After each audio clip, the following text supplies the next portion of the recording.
ایک بچی کی ریسنٹلی شادی ہوئی، اس نے ایک میل مجھ کو کی، وہ اس قدر بیچاری پریشان، چھوٹی سی عمر کی بچی تھی، شادی ہوگی، اس کو شاید پہلے سے کسی نے کچھ نہیں بتایا، نہ ماں بتاتی نہ کوئی اور، جو ضروری چیز ہے وہ کوئی نہیں بتاتا، اور فضول میں بہت کچھ پڑھ لیتے.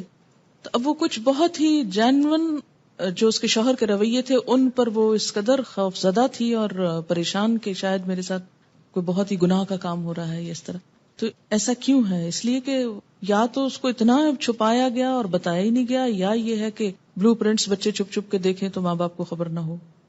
ان رویوں میں بہت نارمل اور بہت فطری انداز میں، نیچرل انداز میں آپ کو بہیو کرنے کی ضرورت ہے.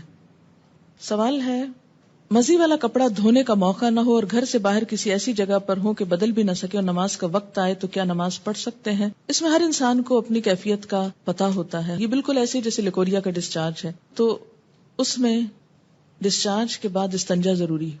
اگر استنجا کرنا ہے آپ کو تو پھر دھونے کا موقع کیوں نہیں آخر؟ اور آگے آپ انشاءاللہ ڈیٹیل پڑھیں گے کہ بعض اس طرح کے سپاٹس جو ہیں وہ صرف کھرچنے کریدنے سے ہی، یعنی ان کو اگر رب کر دیا جائے اور جھاڑ دیا جائے تو وہ صاف ہو جاتے ہیں. کیا جنابت کی حالت میں کھانا تیار کیا جا سکتا ہے؟ جی بالکل کیا جا سکتا ہے. ایسا ہے کہ اگر آپ اپنے بچوں کو کوئی چیز بول کے نہیں ایکسپلین کر سکتے کہ جھجک آتی ہے اور بڑے ہو گئے ہیں یا کچھ، تو لکھ کر دیجئے.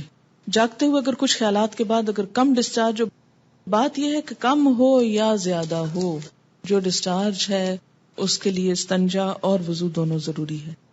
ایک لڑکی کی ماں نہ تھی، چچی اور کچھ آنٹیز رہتی تھی. جب اس بیچاری کو پیریڈز ہوئے تو اس نے بھائیوں کو بتایا، کیونکہ بھائیوں سے چھوٹی تھی. وہ بھائی پریشان ہو گئے، ڈاکٹر کے پاس لے جانے لگے. تو لڑکی کے والد جب گھر آئے تو انہوں نے چچی سے کہا اور اس طرح. تو وہ انہیں بعض اوقات ایسی چیزیں پھر بہت امبیرسمنٹ کا سبب بن جاتی ہیں نا، کہ جب بچوں کو آپ ماں نہیں بتا رہی جو ان کی سب سے بڑھ کے خیرخواہ ہے، تو پھر وہ کیا کرتی ہیں، سہیلیوں سے پوچھتی ہیں، اوروں سے پوچھتی ہیں، ادھر ادھر سے کوئی ان پہ ہنستا ہے، کوئی مذاق اڑاتا، اور یہ ساری زندگی چیزیں خوف کی چیزیں بن کے رہ جاتی. تو اس سے بہتر ہے کہ وہ اوروں سے جا کے پوچھیں، کیوں نہ آپ ان کو بتائیں خود.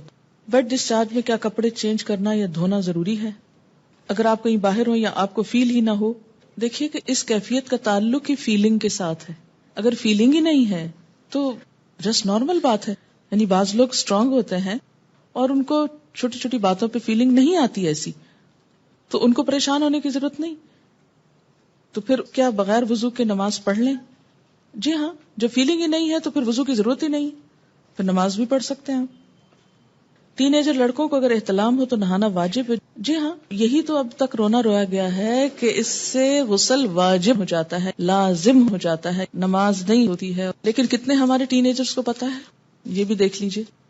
کیا احتلام سوئے بغیر بالکل نہیں ہو سکتا؟ نہیں، احتلام نیند کے ساتھ اس کا تعلق ہے، چاہے خواب دیکھا جائے یا نہ.